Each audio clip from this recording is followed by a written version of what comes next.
and welcome into the Wheelhouse, your Elevation 5280 sports and lifestyle every Sunday morning with you.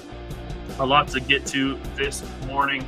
As always, go to all of our socials and like, follow, whatever the other vernaculars are. Subscribe to our Spotify, Apple Podcasts, YouTube channels as well. And you can, again, go to all of our socials, Instagram, X, and Facebook.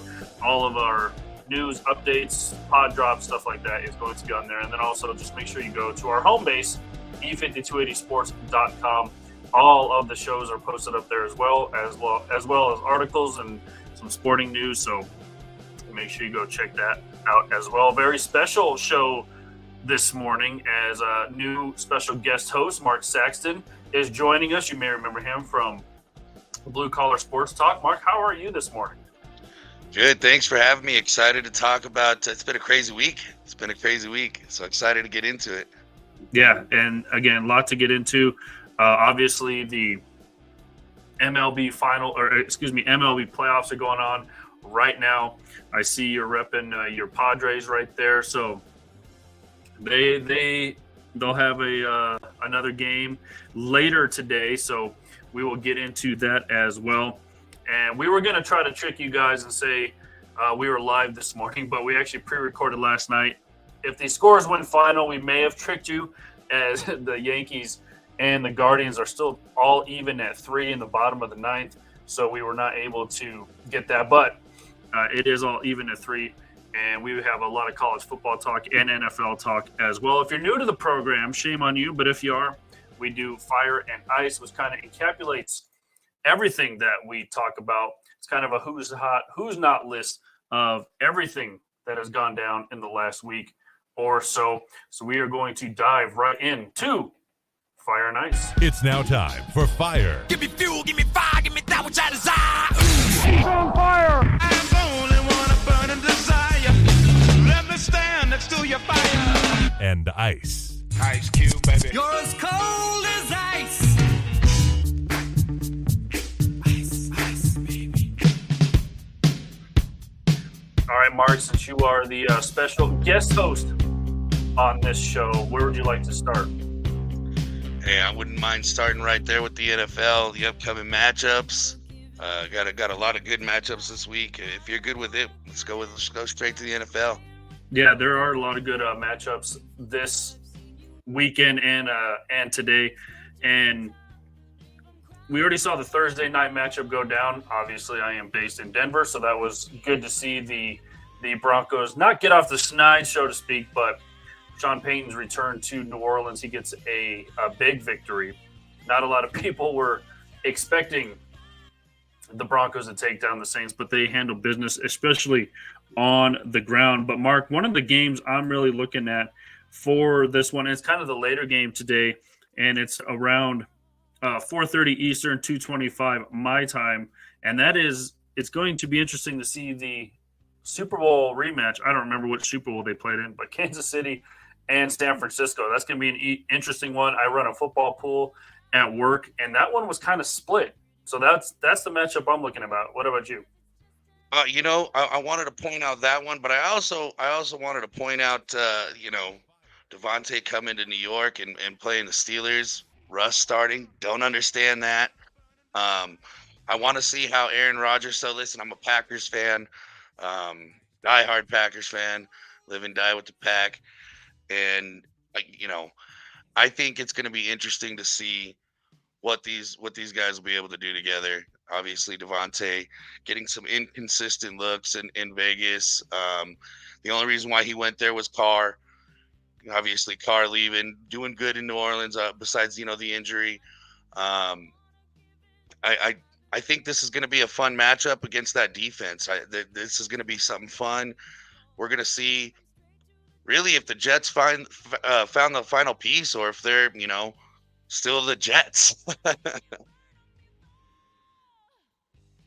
Yeah, are they going to pull a Jets and do what they did the last couple of weeks with costly mistakes at the end of games, as we saw last week as well? You mentioned the Russell Wilson thing. We'll get into that here in just a few minutes, but yeah, that is That is I'm still kind of clueless on what's going on there. Another good matchup that I think a lot of people have circled. Speaking of your NFC North, is the Detroit Lions heading in to the undefeated Minnesota Vikings, which we haven't said in a very long time.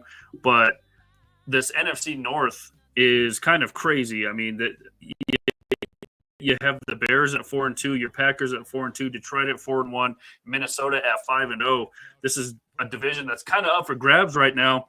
And I don't want to say the winner of this game may race out ahead, but if Minnesota goes 6-0, that's a lot of ground. Yeah, that's a lot of ground to cover.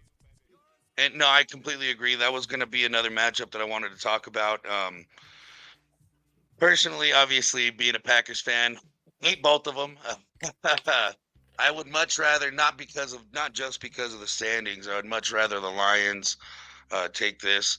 Obviously, helps the Pack. As long as we can handle business in Houston this morning, it'll help us gain some ground. But ultimately, what bothers me the most with this Vikings team is, don't get me wrong, they've had challenges that they faced already a couple times this year, but we don't really know who the Vikings are yet. I mean, come on, the first game they had against the Giants, not much. Then going in and killing the Texans, that was astonishing to me. I expected better from Houston, and then obviously a big win against San Fran. To me, it seems maybe it's too early. I wouldn't hold my breath if I was a Vikings fan. They haven't convinced me yet.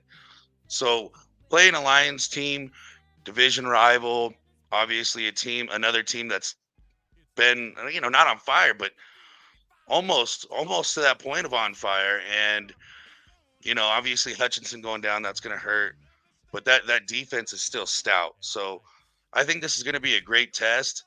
And I mean, come on, the Bears being 4-2, I am notorious for saying that the Bears ruin quarterbacks. The last decade or so, they've drafted quarterbacks thinking this was going to be their saving grace.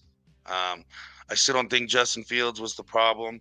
I'm even going to go a step further and say Mitch Trubisky wasn't the problem in Chicago. I think the coaching staff kind of these guys need to be holding clipboards, not the team. And Caleb Williams, obviously looking good. I'm nothing against the kid, but still the NFL, and it's still the Bears. So we'll see about them as well. Obviously, a lot of hope for my Packers with Jordan Love and company.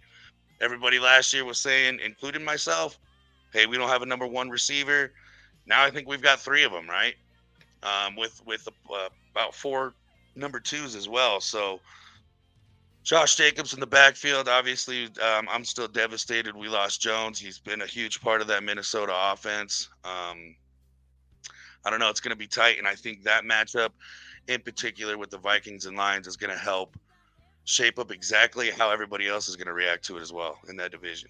Yeah, this is an important, I think, even though the Bears are on a bye week, I think this is an important week for this division because obviously you have two division rivals going at it in Detroit and Minnesota, but then you also have Green Bay playing a very good Houston team. So that's going to be another matchup that we got to circle because this is going to be a critical week for the NFC North. Besides that, you always have a good matchup between division rivals. Obviously, Cleveland, at least they have the Guardians to root for, right? They're going up against Cincinnati. Always going to be a hard-fought game, no matter whose record is what, no matter where you are, stuff like that. I really thought Tennessee would have a way better season. I know they're going with Will Levi-Jeans at quarterback, and, now they're starting – I think they're starting someone else tomorrow. And, they're going into Buffalo. I thought Tennessee would be sitting at maybe a 4-1 record instead of a 1-4 record as it sits right now. But they obviously have some problems to deal with.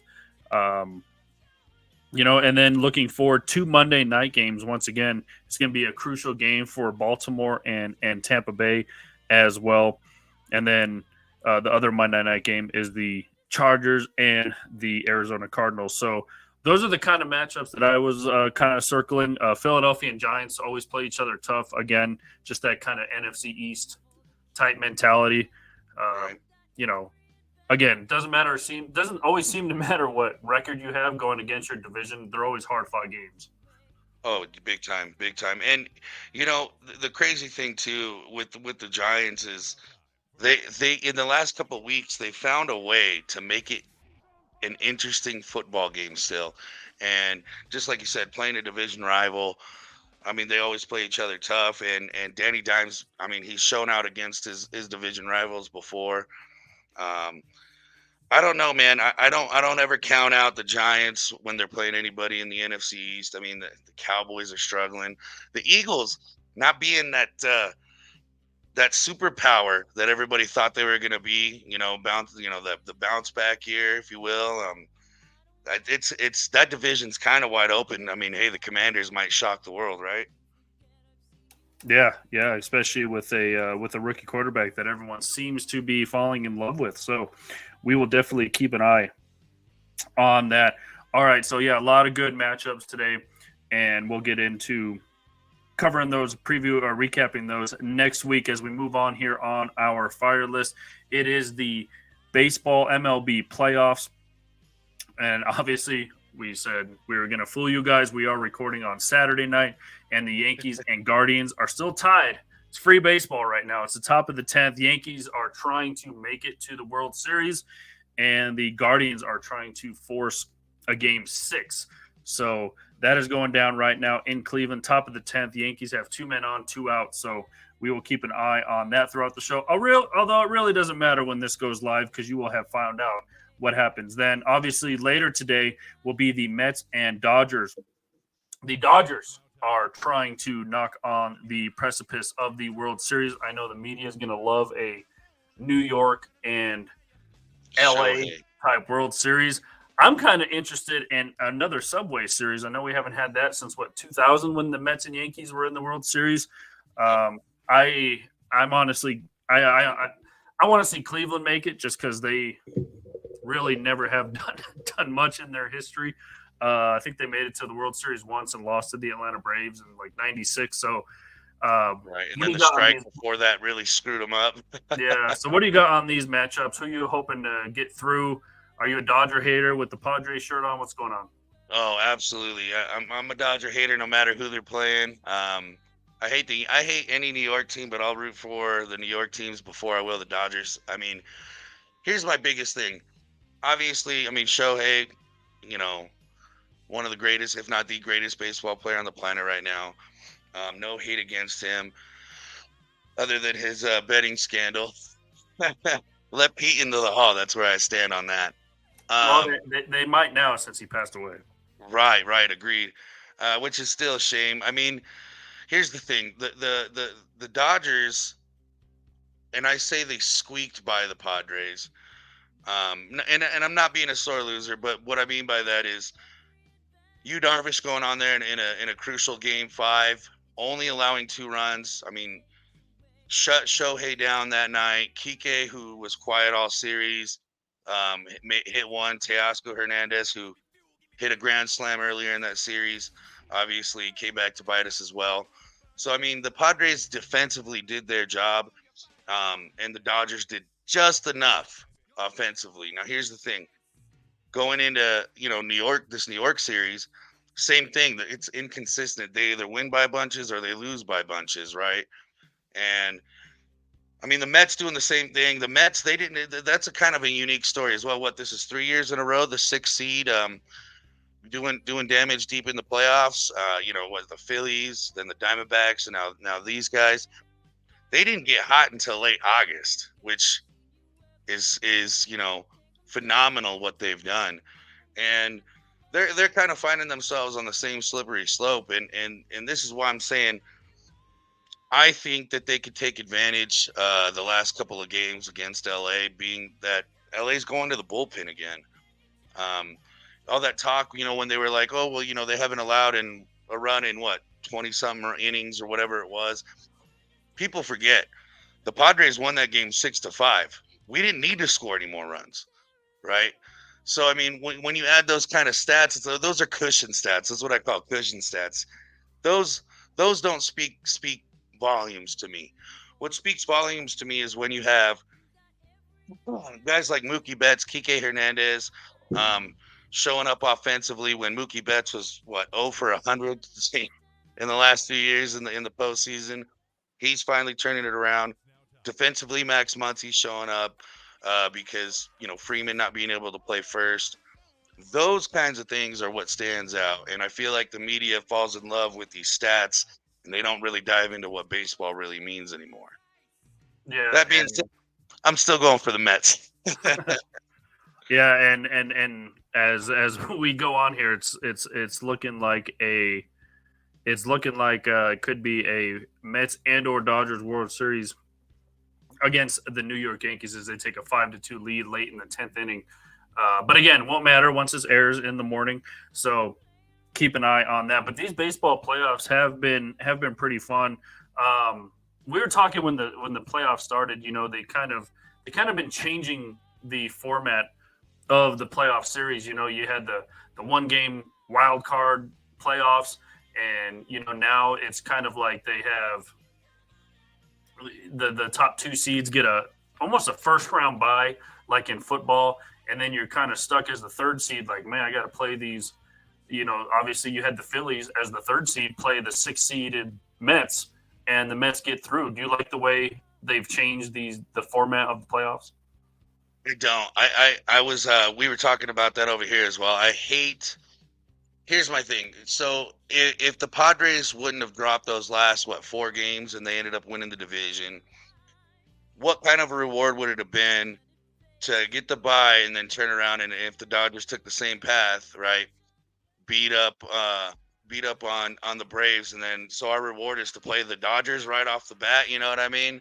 So and I try to put that shoe on the other foot, because if I'm a Dodgers fan, right, at that time it's like, so our reward is to play a hot Padres team. Like, what do we do to deserve this, And I do like, the addition of, the extra teams. I do like that there's not a 1-game playoff, because even in the regular season, the very least you're playing a 2-game series against somebody, not just a one and done. So I like the addition of the teams. I like the 3 games. But no, they need to go back to regular baseball, right, where the number 1 seed plays the lowest every time, no matter what the outcome is. And like I said, I mean, hey, credit to the Dodgers, obviously doing everything that they were supposed to do so far. I mean, they're in the lead in their series now. But I mean, the same thing for the Yankees on the other side, right? Why would they have wanted to play a hot Tigers team at the time, And it's like, not only are you playing for the bye, but you're also playing for that advantage, not just home field advantage, but the advantage over seeding. Yeah, so it'll be interesting if they keep changing how these playoffs are structured and stuff like that. You have the best of 5s in there mixed in there as well. So I get the best of 5 to kind of kick off the play. Well, and then that first wild card round, was that a best of 5, or was that like a best of 3? Best of 3. So so it's weird. It goes best of 3, best of 5, and then the last, so the championship series and the World Series are 7s. Yeah. I would rather. I mean, I'm okay with the first one being 3, but I think the rest need to be 7s. And I kind of get it, because you just played 162 games. You just literally play baseball every day for 6 months. So I kind of get, let's speed up the play. It almost is like, let's speed up the playoffs a bit, when they almost try to condense these playoffs really into like 3.5 weeks. It's crazy how much they cram into time. And you would think that they want longer series, because obviously the longer they're on TV, the more money they're going to get. So that's where that kind of stands right now. And living in Colorado, Mark, I'll tell you, we're craving playoff baseball. Dude, it's been a couple years. Here's the thing with the Rockies, man. Like, well, first of all, Chuck Nasty retiring, that broke my heart. Charlie Blackmon, Chuck was hands down like the best thing for the Rockies since Helton. In my opinion, you know what I mean? Just being that guy and being consistently good. And I don't understand why the Rockies don't make moves. You know, like they got to keep up with not only the Padres and the Dodgers, but the Giants are always pesky too. And it's And the they just Diamondbacks, yeah. I feel like just don't do enough. And it's like, I feel like they've had the opportunity, they've had potential on, with their farm system, with the young guys coming up. It's unfortunate. I would not mind the Rockies being in the mix. It's the Giants and the Dodgers I hate. Yeah, and it's funny because I'm boycotting going to Rockies games. I will not go to a game in Denver until they sell the team. So, and that's part of why they've sucked for so long, is because the owners would rather fill the ballpark than put quality product on the field.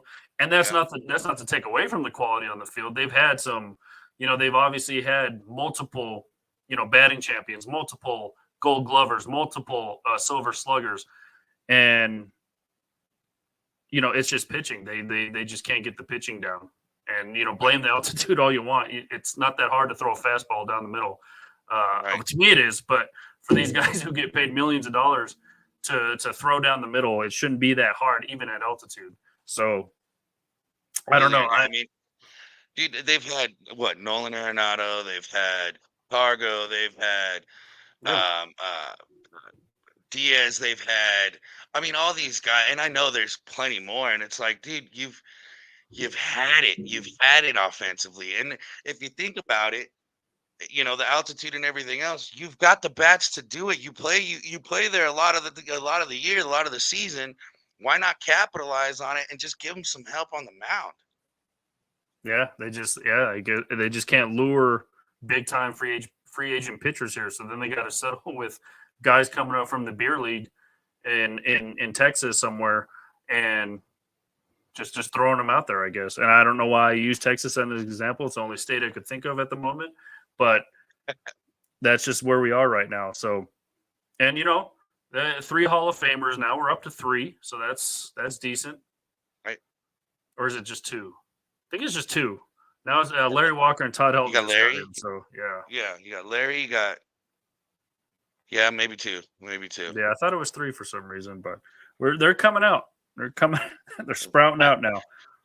Yeah, and like I said, that's the perfect park. Yeah, the altitude, this and that, but why not take advantage of your own home field? You know what I mean? It doesn't make sense to me.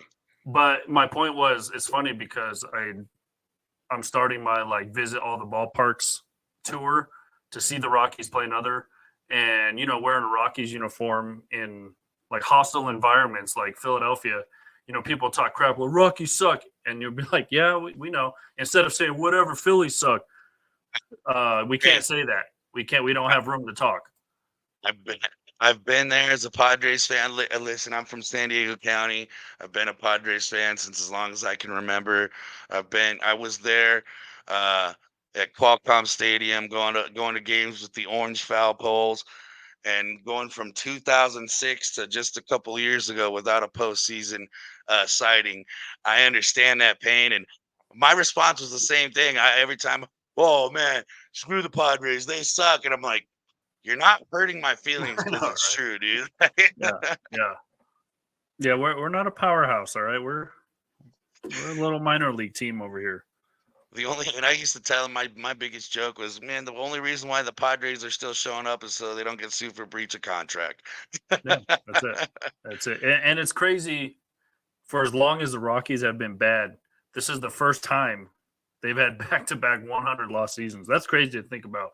For as long as they've been bad, and all we have is 2007, that miraculous run to the World Series until they got swept by Boston. But Hey, and you guys beat the Padres in that one game yeah, playoff. that was the non-slide. Yep. He still hasn't touched home plate. No, no. Crazy that Bud Black was the manager of the Padres then, and now they keep bringing him back. Right. Yeah. And here's the thing too, Buddy Black. I think he is a guy. If they give him more say so, I think he can be one of these top managers. I really do. And when he was on the Padres, everybody blamed him, but it was kind of the same story. It's like, well, you haven't given him anything. How can you blame the guy?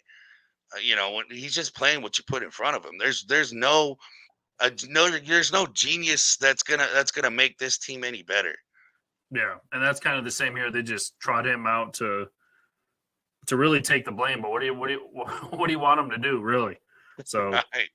that's kind of where we're at right now. All right, let's move on to the last thing on the fire list. Mark, I know you don't follow the WNBA too closely, but the WNBA Finals is going to a final and decisive Game 5 today, as Minnesota battled back to beat New York Friday to force a Game 5. That was a crazy finish to that game, and now we will have Game 5. Speaking of like these Game 5s, best of 5s, best of 3s, WNBA came out and said they are going to extend the semifinals and the finals to 7 games, and Which is huge. and why not? Because you're going to obviously get more revenue, get more eyes. This season obviously has been just a explosion in viewership because of the two players that you were talking about, mainly Caitlin Clark, Angel Reese. Obviously, Indiana gets bounced in the first round, so viewership kind of went down. But I mean, Right. they're throwing these WNBA playoff games on Sundays and Thursdays, going up against the NFL, and they're holding their own. Yeah, and that's the crazy thing is a guy like myself. I'm the 4 major sports, and that's it. I watch baseball, football, soccer, and hockey, and basketball. So I guess 5. So I watch all those sports. I will not watch really anything else. And following this last March Madness with Angel Reese and Caitlin Clark, and I followed them right to the pros, and I watched a lot of those games, and I loved the jarring back and forth. I loved the talks. I loved finally the emotion and the passion coming out in the WNBA with. It didn't matter whose side you were on, whether you hated Caitlin or hated Angel, or you loved them both. It was finally a culture that was built, and I think honestly, you gave a lot of these young women something to look forward to. That's what I think is the coolest about those two. Yeah, and it was almost. I know they brought out the best in the league, and they're going to make all these women a lot of money here soon. I mean, before they even tipped off a game this season, I guess you could call it the Caitlin Clark effect. I mean, they already got charter flights before the season even started. That was huge for them. Every arena that CC goes to, we call her CC on this program because we're on a initial basis. But just when she had to go play in DC, they had to move the game to where the Wizards play. When they went to Vegas, they had to move the game to where the Golden Knights play. I mean, they have to move all of these games from college or wherever they played into NBA size arenas because tickets are just, the people are just fighting for these tickets. So it is good to see. I think the last game on Friday night got the most viewers that a WNBA hit game has ever gotten on cable. So that was good to see. And, kind of bringing it back to almost that toxic talk for all. I don't know if it's jealousy. I don't know if it's been jealousy all this season, with Diana Taurasi coming out first saying she's going to hit reality and stuff like that. It's going to be reality. Well, the reality is like she's making this league seen. That's the reality because, Right. I mean, for me, example, I went out and I bought the WNBA League Pass. I didn't miss a Caitlin Clark game all season long. So, and it was only $35 a year. So why not? Oh yeah, that's nothing. Wow, I probably would have done the same. Yeah. And here's the thing, dude. I mean, it's funny because I was telling my wife and my boys because we'd all, during March Madness, we all get together and we all watch it and we all hang out, whatever, just like anybody else. For the first time in my life, I mean, I've always, done the brackets and gambled on the women's March Madness as well. But for the first time in my life, I sat there and I watched. As soon as I started seeing what Caitlin was doing last year, or 2 years ago, if you will, and coming in, and I'm like, oh, dude, I can't wait to see her go pro. And then listening, like you said, listening to all these, these vets say, "Oh, she hasn't seen nothing yet," and reality will set in, and it's like, well, it hasn't for her. Yeah, they got bounced out in the first round, but it wasn't because they beat Caitlyn. Caitlyn's still a shooter. She's still doing her thing, and that's what was wild to me. And it's like, yeah, you found a way to beat their team, but you didn't find a way to beat Caitlyn. Yeah, exactly. It's good talk, but at the same time, it's almost toxic because like you're like, oh, she's doing good thing for the league, and then you're asking another kind of set of, I don't know if you want to call them set of fans, just set of haters, set of just people in general, saying, I don't know what the pettiness and jealousy is about. I really don't get why. And again, I could be reading it totally, but you see the abuse she got throughout. I mean, she's getting body checked on driving to the basket. She's getting body checked after passing the ball. So it's almost blatantly right in front of us. Just kind of the abuse she got. And maybe it's just like, here you go, Rook, and here's a hip check for you. So it could be that. But, and again, excessive on the street, that's assault, brother. They be going to jail. Exactly. Like, especially going up against Angel Reese's Chicago Sky. I mean, those games were chippy and intense and just heated all season long. Oh, yeah.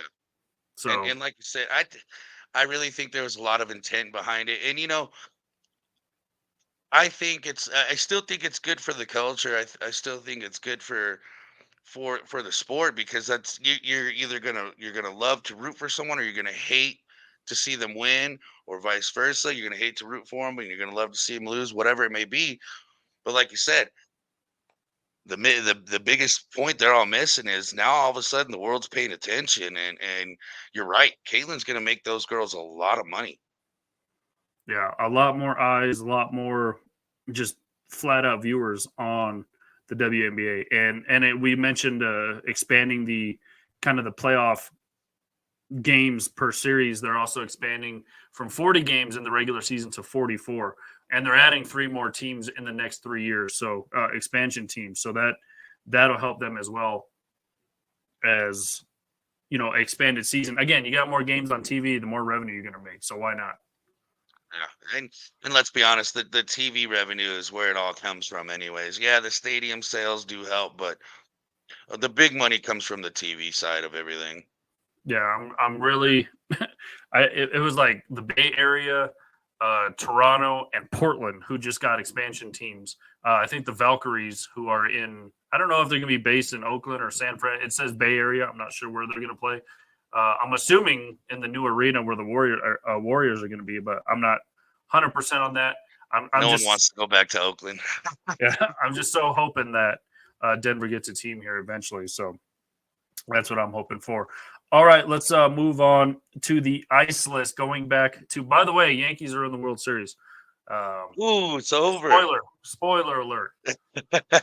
As they win in extras on a Juan Soto 3-run home run. That's crazy. First time since 2009 the Yankees are in the World Series. Wow. I guess I thought they've gotten there more recently. I guess not. That's and I was just talking about. Crazy. I was just talking to my buddy real quick. I was telling him, because he's a huge Yankees fan, him and his dad and his brother. They've family full of Yankees fans, and I was telling him, the Yankees just can't count on Stanton to go yard every game and win them games. Like, they got to string together those hits, and of course they win on somebody going yard. Yeah, that's a dangerous lineup to go against, especially when you got Aaron Judge, Giancarlo Stanton, and Juan Soto, just all 3 lined up next to each other. That's a dangerous set of bats to be going against. Out of the pen into the fire, definitely. Yeah, that's crazy. All right, let's move on to the ice list. We kind of touched on this going back to the NFL. I don't know why this is happening. All of Denver doesn't know why this is happening. Maybe you don't know why this is happening. Seattle probably doesn't know why this is happening. But why the Steelers are reverting back to Russell Wilson after Justin Fields has played pretty dang well. We even said I'm a Bears fan. That's my second team, Mark. My whole family's from Chicago. Yeah, I hate to. If you never want to join me hard. again, I get it. You know, Um, it really is a shock to me. You got a kid who was finally fit. He finally fit in somewhere. He's got a winning record. Yeah, there was a couple of mistakes that he made, but the last 2, maybe even 3 weeks, from what I've seen, those mistakes have either been minimal or irrelevant. And he's starting to make way better decisions between using his legs, throwing the ball. He's reading defenses better.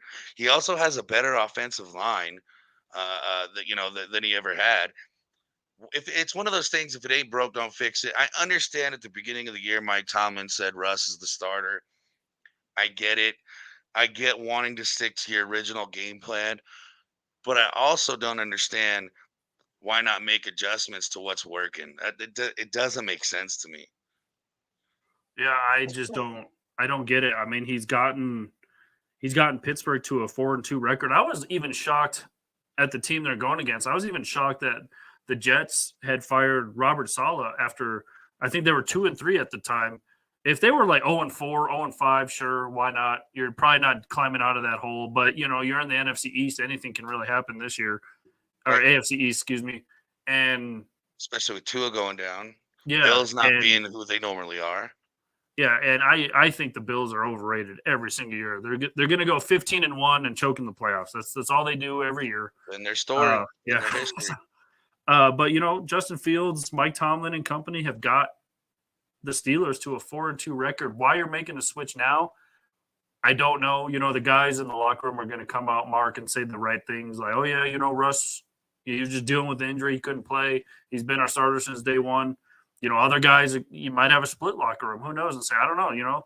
JF has gotten us to a 4-2 record. He's made some plays with his arm, plays with his feet. So I don't know if you're going to have a divided locker room. It almost seemed like Mike Tomlin didn't want to answer the question. Some of the players kind of answered the question for him. So it'll be interesting to see, especially in prime time. We experienced it here in Denver, Mark, for 2 years. I felt bad for Russ, to be totally honest with you. I felt bad for him. I'm like, dude, this guy's running for his life every single down. Every down. Like, the offensive line was crap. I don't know. Honestly, I don't watch many Steeler games, just what the highlights show. And it seems like Justin Fields has a lot more time there, so maybe Russ will have a lot of time there. I don't know. I felt bad for Russ and the crap he got here. Everyone's saying that was the worst trade in NFL history. I call that BS, Mark, because 30 out of 32 teams would have made that trade. And I say 32 teams because Tampa Bay had Tom Brady at the time. They're not going to make that trade. And Kansas City has Pat Mahomes. They're not going to make that trade. But 30 out of 32 teams are going to make – now the contract extension is where they messed up. That's where – because they're still paying him like $53 million to play for Pittsburgh. Yeah, they're still paying just under half of his salary. And, honestly, I agree with you. And I said this last year. Now, granted, yeah, we could all pull up highlights and watch Russ make a fool out of themselves on certain plays. But like you said, when you're on the run for your life every down, it doesn't become a matter of decision making. It becomes a matter of survival. And the survival decisions don't always show your best marksmanship as a quarterback or even best decision making skills at that. And not only that, but coming out just before he left Seattle, that whole team changed as well. It wasn't the Seattle Seahawks that we had seen Russ thrive in before. So I'm completely with you. I don't think it was all Russ. I don't think it was the worst trade in history. I think that's just more, I guess for lack of a better word, emotional fans than it is logic. And here's the thing, though. 106 for 160, just over 1,100 yards, 5 tutties, only 1 pick. That's who you're replacing. That still doesn't compute to me. I don't get it. And again, I like both of these guys on the teams they were just on. I felt bad for Russ here. I felt bad for Justin Fields in Chicago. I know he was dealing with some injuries there. And I liked what you said. I was like, I liked Mitch Trubisky. He didn't get a fair shake there either. And now he's on the choking Bills, like who we just touched on. But that's something for another day. But Yeah, I mean, I like Justin Fields' game in Chicago. Obviously, you're always scared when these dudes take off and run, just because the injury rate just seems like everyone gets hurt. Economical, yeah. And it's surprising because you can't tackle anybody anymore. I'm always just saying, just throw flags on these dudes at this point because you can't hit them. You only can hit them from like the sternum to what is it, like the middle thigh. You can't So, yeah. you can't. And even then, they might get you for what do they call it when they got it on Clay Matthews, driving them into the dirt. It's like, how else do you tackle something? Yeah, it has just gotten hilariously bad on those calls. But yeah, so we'll see in prime time. I hope Rush shuts some people up with his play. Going against the Jets, he just might. Jets, if the Broncos can beat the Jets, I'm sure Steelers are going to have no problem with them. But prime time, Jets may just got a boost with getting rid of a coach, bringing in a new wide receiver. They might have some juice to them, so we'll see. And real quick, one last thing to touch on. I mean, I'm glad you brought that up because when Saylor was fired, once again, 2-4 isn't the start you wanted, but not only was it not an 0-4 start, but they've been in every game this year. Every game has been close.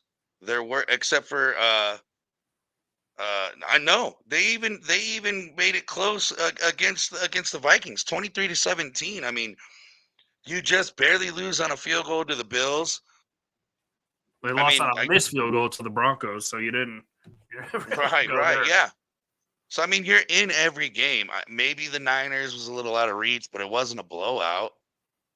I mean, it just, for me, none of those decisions that the Jets organization had made sense to me. It's just, why do you fire a guy who's kind of kept the Jets relevant defensively for the last, 4 years, 5 years? Yeah, it's crazy how quick these triggers are. So we'll see how Russ does on prime time against the New York Jets. And there's only one guy hoping Russ fails, and that is Justin Fields. So we will see. Understandably so. Staying in the NFL here, obviously, these prima donna wide receivers are hilarious. So Devontae Adams gets his way. Your boy faked a hamstring injury to get traded. I'm just kidding. But it almost seemed that way because all of a sudden the trade healed all of his wounds, and now he's ready to go with his pal out there in New York as he teams back up with Aaron Rodgers and the Jets. Mike Williams, who dropped the pass last week that led to the interception, he's locked in a dungeon somewhere, so he's not going to be playing. And what did you make of this whole Devontae Adams situation? Obviously, it's gotten pretty bad in Vegas. You don't really have a quarterback there. You're going between when you can't decide between Gardner Minshew and I forgot Aiden O'Connell. When you can't decide between those, you got problems. I mean, you just got all around bad problems. And Devontae Adams was your only kind of shining light on that offense, and he hadn't played in forever. So he finally gets his way out of Vegas into New York with his buddy. So that might be a pretty scary threat with the Jets now, but time will tell. What did you make of all this situation? Honestly, I really completely agree with you. The hamstring injury did it was suspect, right? It was definitely suspect. Not accusing the guy of shaving points or injury style or anything like that, but it really did. It was perfect timing, and you can't tell me. I know for a fact, especially being a Packers fan, Rodgers and Devontae always talk. I mean, how many times have we seen him on the McAfee show where it's like, hey, me and Tay this, me and Tay that, we talk, we do this, right? And no matter what organization a guy like Aaron Rodgers is in, he's going to have the ear of the people that can pull those triggers. And as soon as Rodgers saw smoke, I guarantee he was on the phone and said, hey, let's make it happen.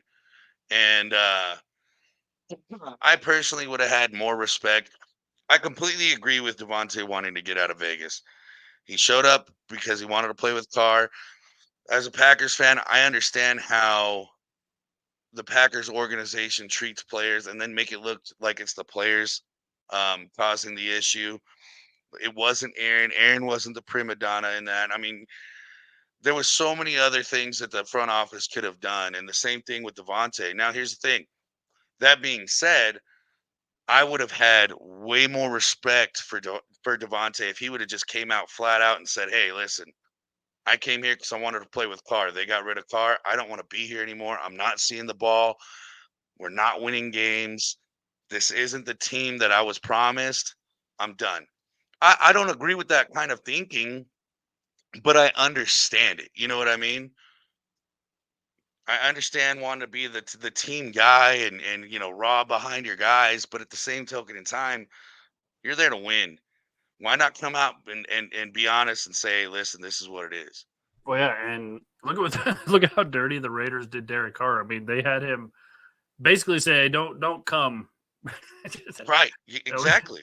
Just go fix your eyeliner, and we'll be good. We'll be good over here. Right. So yeah, it's just a crazy situation. Other wide receiver news: another trade that went down the same day to the same division. Cleveland trades Amari Cooper to the Buffalo Bills. So that, I don't want to say scary is maybe the wrong word, but that kind of erases a little bit of what I just said minutes ago about the Bills choking. Although Amari Cooper is not once what he was in Dallas. Even his first season in Cleveland, he did pretty well. But maybe he just, again, change the scenery seems to help a lot of these guys. So maybe that'll do something. Also, a wide receiver, the ageless Juju Smith-Schuster is good to go for the Kansas City Chiefs. I made the mistake of sitting him 2 weeks ago, I think, in fantasy, and he went off for like 30 points. But yeah, I made the mistake of not picking him up. I was like, he's done. That was my bad. As soon as he got released by whoever he was on and the Chiefs picked him up, I picked him up because I was like, Mahomes will find him because Rice is out. So he's going to be like the number one, number two guy now. And, of course, I forgot to play him. So that's yeah, that's like I said, in my other league, he was sitting there, and I could have scooped him up, and I was like, he's done. Well, I don't even know what he's still doing around. But I've always liked Juju, and I hope he does well. Back to the Amari Cooper thing. Amari Cooper, I feel like no matter where he's been, there's always been some kind of contract dispute or who he wants to play for. I don't want to peg him as a cancer in the locker room, but he's definitely has had his issues. So I don't know if that'll change because, I mean, look what happened with Diggs and the Bills. I don't know if that's going to change anything. Like you say, I agree with you. We've seen it before. Change the scenery. All of a sudden, people go from playing ball in the alley to all of a sudden rags to riches kind of things, and it could happen. Obviously, Josh Allen. If he could play to what we all know Josh Allen can play like in the regular season, if he could do that all year long, I mean, look out, especially with someone like Amari Cooper. The main test is obviously what goes down in the playoffs. So we will see what the Bills look like come playoff time. And that's always going to be kind of what you're just measured in. Yeah, all these regulars, same with almost Lamar Jackson's almost reaching that plateau as well. Like, 2 MVPs now, great regular season, cannot get it done in the playoffs. And it's look at Dak. Yeah. You know what I mean? Well, not this year, but every other year of Dak's career. I mean, he's the saving grace, and then they hit the postseason, and then it gets ugly. Yeah, it is bad. All right, last category in our ice list here, Mark, unless you have something to add here in a bit. But how about this? 15 ranked teams in the top 25 in college football all won today. All the ranked teams won. Even the higher ranked teams beat the lower ranked teams, except for we had the number 11 Tennessee Volunteers. What is up with Alabama taking down Roll Tide 24-17, and the other game, the huge game that went down last night, Mark. Number 5 Georgia takes down number 1 Texas 30-15. So I don't know. Yeah, I don't know if Tennessee was so much of a wow. They, because Alabama's been struggling this year, but for Georgia to take down Texas was just rolling over folks. all season long. It didn't matter who they had at quarterback; they're just smoking dudes. But Georgia slows them down. What's crazy? I was talking with my buddy about it too, and obviously having a Manning on the field, which if we're being honest, Manning can play anywhere in the nation. Chose to be a backup in Texas because of what Texas has cooking up, or at least so we thought. Um, I was really thinking, Bama beat Georgia. This is Texas's year, and horns down, man. I don't know what happened, dude. They're going Yeah, throwing Matthew bottles McConaughey's on the crying somewhere. field. It was ugly. It got ugly quick. I think I don't even think did Texas even score before half? I want to say No, they were I shut think out. I think it was 23-0 at halftime, and Yeah. then end of the third quarter it was 23-15, and I was like, oh, here comes Texas. But Georgia was able to slow them down and hang on, and then Georgia got a touchdown just to kind of seal the deal. But yeah, Right. down goes number one. Yeah, and honestly, those are one of those games I didn't get to watch all of it, as I was trying to work with some of the equipment for the show. But I got to watch because I'm an LSU fan, so I was watching LSU beat up on the Razorbacks. But I was got to watch part of it, and the score was a little close before that last touchdown, but that score line was not the true definition of the game. It was truly all Georgia. Yeah, so so Saturday night college football went as planned, except for really two games. And again, maybe that Tennessee game was you're just like, again, Alabama's just kind of going. It almost seems going. There's only their second loss of the season, but you even two losses, you're just like, wow, Alabama's not themselves. But that Texas game, you're just like, whoa, what the heck happened to Texas? Did Manning and the other dude get hurt or something like that? You're wondering. You're probably thinking the worst. Well, and After that, I mean, in the Bama thing too. I mean, losing to Vanderbilt, losing to Vandy, losing yeah, to Vandy, that doesn't help after a big win against Georgia. And then I did get to watch the Bama and Tennessee game. A lot of turnovers, a lot of penalties. It just, dude, it for me. I mean, I honestly thought Bama was going to come away with the win, but I was still rooting kind of for Tennessee. I'm kind of tired of the Bama fan base and just Bama doing Bama things. But it was one of those things where you watched the game and it was like no matter what Bama did, you still felt it was all Vols. It was crazy. yeah, and I do want to give a shout out to who I'm wearing. The Okay. Buffs take down the Arizona Wildcats. Arizona 2.5-point favorite going into that game. That's And they were talking a lot of Kinda trash crazy. before that game. Arizona was. Yeah, I don't know if you saw when they did their jersey introduction. It was a U of A player or somebody dressed in the uniform walks into a saloon in old Tucson, right? And have that Western feel. And being in Arizona, I had to watch a lot of these. I don't like U of A or ASU. I think that they've always been just the home team rooting them on and making them bigger than what they are. They've never been a big deal. Well, ASU has. U of A is more basketball. But at any rate, you have this player walk into the saloon and sits down to another couple Cowboys, and they point out at a buffalo head on the wall, and it says, "Let's go hunt some buffalo." And I'm like, well, that aged like milk, didn't it?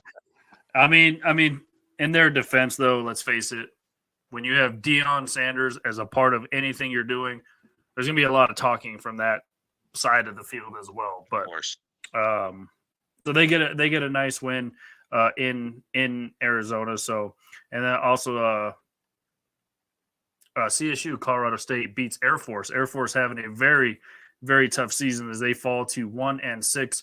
I want to say they called it some kind of game because when the Buffs and the Rams play each other, it's called the Mile High Showdown.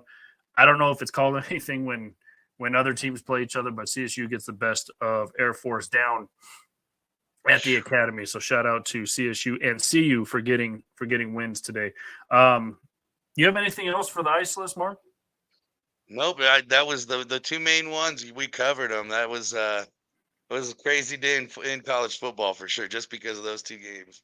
Yeah, so that we'll see what the AP poll does with Texas and Alabama, as there's Alabama's kind of already been sliding down the rankings, but we'll see what they do with Texas. Yeah, I think they're going to take a big hit. I really do. I mean, because you look at where everyone's at. Because I mean, who's still? I mean, is there a couple teams that are still undefeated? I don't have it. I'm trying to pull it up in front of me that at least stands out. How about this? I think the Ducks, right? Let me look. Yeah, they're number 2. Yeah, so they might move to number 1 as they went to 7-0 today, as they beat Purdue.